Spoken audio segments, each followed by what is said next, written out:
God will support you. கர்த்தர் உங்களுக்கு உதவி செய்வார். பாருங்கள், சில நேரத்தில் உங்களுக்கு தோணும், சில நேரத்தில் என்னடா அது நம்ம கூட இவ்வளோ க்ளோஸாக இருந்தாங்க, நம்மளை புரிஞ்சிக்க மாட்டேன்னு இருக்காங்களே அப்படின்னு உங்களுக்கு என்றைக்காவது தோணுச்சுக்கா? ஒய்ஃப் கிட்ட, ஹஸ்பண்ட் கிட்ட, பேரண்ட்ஸ் கிட்ட, சில்ட்ரன் கிட்ட, நம்ம க்ளோசஸ்ட் ஃப்ரெண்ட்ஸ், ரிலேட்டிவ்ஸு, இவங்கெல்லாம் நம்ம சில நேரத்தில் என்ன யோசிப்போன்னா, நம்ம கூட இவ்வளோ க்ளோஸாக இருக்கிறாங்க, இவ்வளோ நம்ம கூட நல்லா பழகுறாங்க, ஆனால் நம்மளை பற்றி புரிஞ்சிக்கலையே, நம்மளை சப்போர்ட் பண்ண மாட்டேங்கிறாங்களே அப்படின்னு நீங்கள் யோசித்தது உண்டா? அது மாதிரி நிறைய காரியங்கள் என்னுடைய வாழ்க்கையில் நடந்திருக்கு. ஜீசஸ் கிரைஸ்ட் வாழ்க்கையில் ஒரு வாட்டி என்ன பண்ணுறாரு, அவரோட டவுனுக்கு போகிறாரு. அவரோட சொந்த டவுனுக்கு போகும்போது அங்கே இருக்கிற பீப்புள் இவரை பார்த்து அந்த பீப்புள் எல்லாம் ஆச்சரியப்படுறாங்க. என்னென்னா, எப்படி ஜீசஸ் கிரைஸ்டால் இவ்வளோ மிரக்கல் செய்ய முடியுதுன்னு.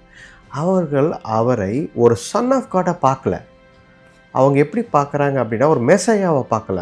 அவங்க எப்படி பார்க்குறாங்க அவர் அப்படின்னா, ஒரு காமன் மேனாகவும் அவங்க ஒரு சாதாரண ஒரு பர்சனாகவும் பார்க்குறாங்க. அதனால் ஜீசஸ் கிரைஸ்டால் அந்த இடத்துல நிறைய மிராக்கிள்ஸை செய்ய முடியல அப்படின்னு எழுதியிருக்கு பைபிள்.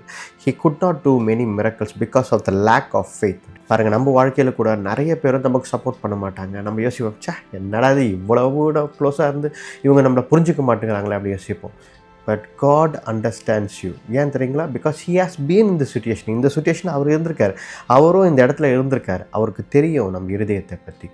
கர்த்தர் உங்களுக்கு எல்லாவற்றையும் செய்வார். God will support you if you do according to God's will. கர்த்தருடைய சித்தத்தின்படி நீங்கள் செய்யும் பொழுது கர்த்தர் உங்களை எல்லா விதத்திலையும் சப்போர்ட் பண்ணுவார், உதவி செய்வார்.